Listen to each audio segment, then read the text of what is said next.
Hello everyone and welcome. So today we have come up with a slightly difficult concept. Not difficult, but here what we are doing is here we are tossing two coins together. Okay. So if you remember in the very first class I had talked about something known as sample space.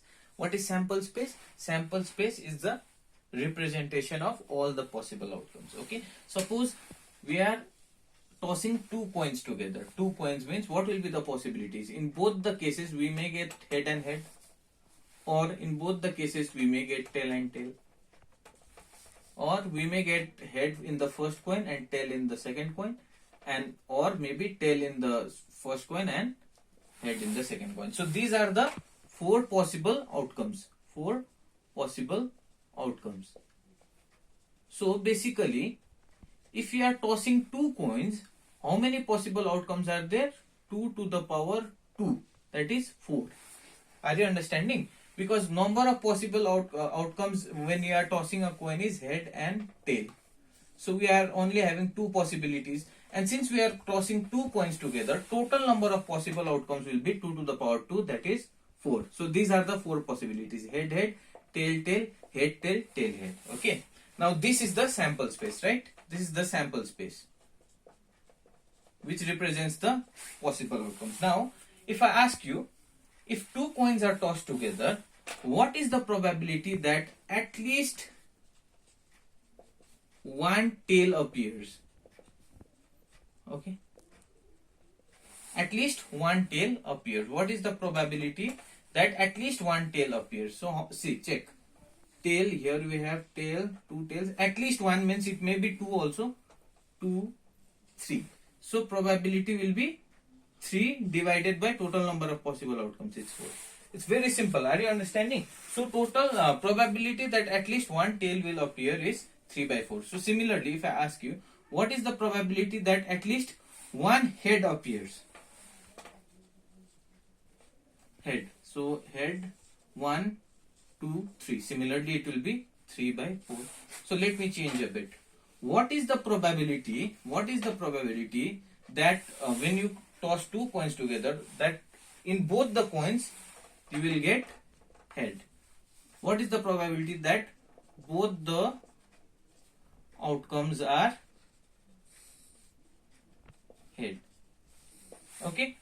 So what is the probability? Probability of getting heads both the time, isn't it?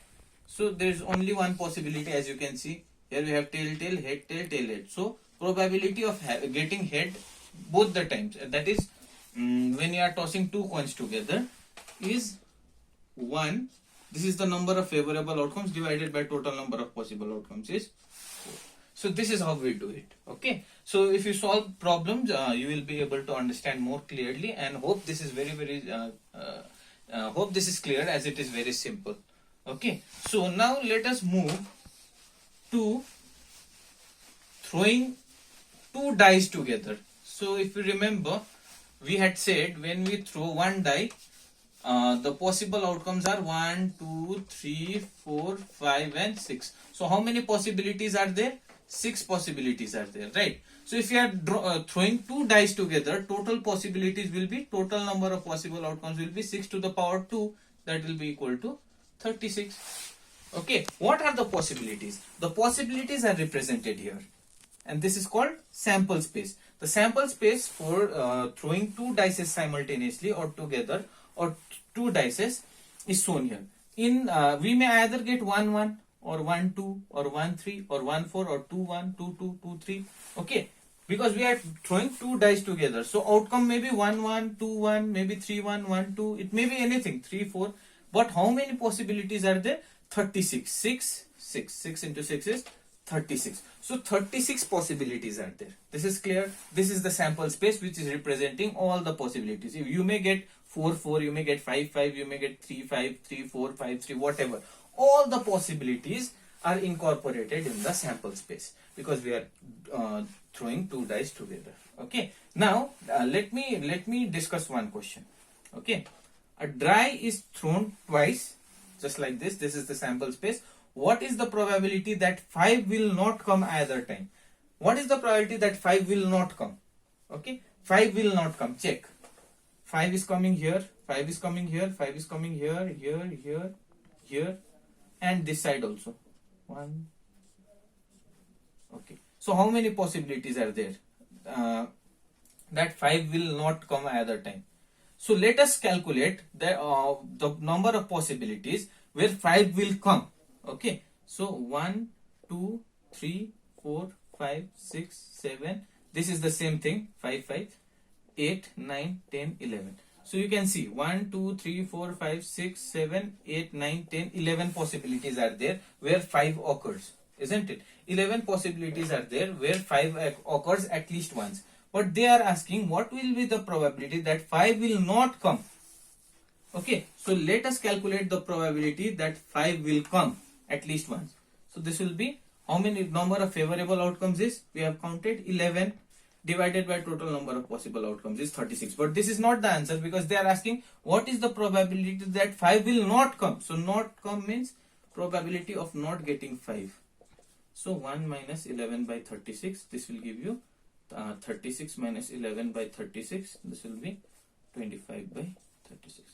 This is simple. Okay. Now if you want to solve it in a different way, what you can do is, if you they are asking 5 will not come either time, so you can eliminate, isn't it? 1, 2, 3, 4, 5, 6, 7, 8, 9, 10, 11. Out of 36 possible outcomes, you can eliminate 11 outcomes which bear 5, isn't it? Which bear 5 as one of the possibility. So how many possibilities you get? 25. So number of what is the probability that 5 will not come either time? It will be obviously number of favorable outcomes, that is 25, divided by total number of possible outcomes, that is 36. You will get the same answer. So this chapter is purely logic. Okay, if you understand the logic, you will be able to do. Now let us continue. What is the probability that 5 will come at least once? Now this is very simple.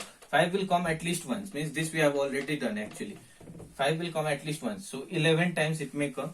So 11 divided by 36. Very simple. It's very simple, isn't it? Okay. What is the probability that the sum will be greater than 10? Probability that the sum will be greater than 10. Okay. So let's check. Greater than 10. 5 plus 5 is 10. So this will not be counted. 6 plus 5, 11, which is greater than 10. 6 plus 5, 11, and 6 plus 6, 12. So greater than 10 means the maximum possible output when you sum up the two possible outcomes will be 6 plus 6, 12, isn't it? And less than 12, it will be 11. But they are asking greater than 10. Greater than 10 means we have only these three possibilities. 6, 5, it will give you 11, 5, 6 will give you 11, and 6, 6 will give you 12. So probability that the sum will be greater than 10 is how many favorable outcomes are there? 1, 2, 3. 3 divided by total number of possible outcomes is 36. So what we get? 1 by 12. This is the probability. What's the time? 8 minutes. Okay. So let me add one more question then. What is the probability that the sum will be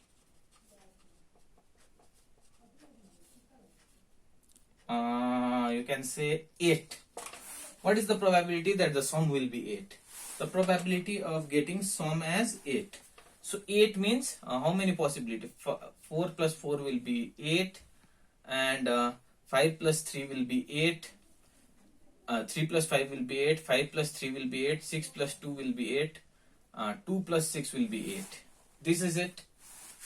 8, 8, 8, 8, 8. We don't have any other possibility, isn't it? 2, 6, 3, 5, 4, 4, 5, 3, and 6, 2. These are the possibilities, isn't it? So how many possibilities are there? 1, 2, 3, 4, 5. Is there any other possibility that you see? No, I don't think so. We don't have any other possibility. So probability of getting 8 as the sum will be 1, 2, 3, 4, 5.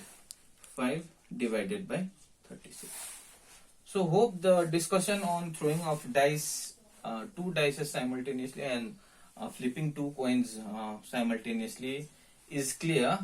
If you solve more questions, it will become more and more clear. You won't even have to write the sample space then. You can do it in your mind itself.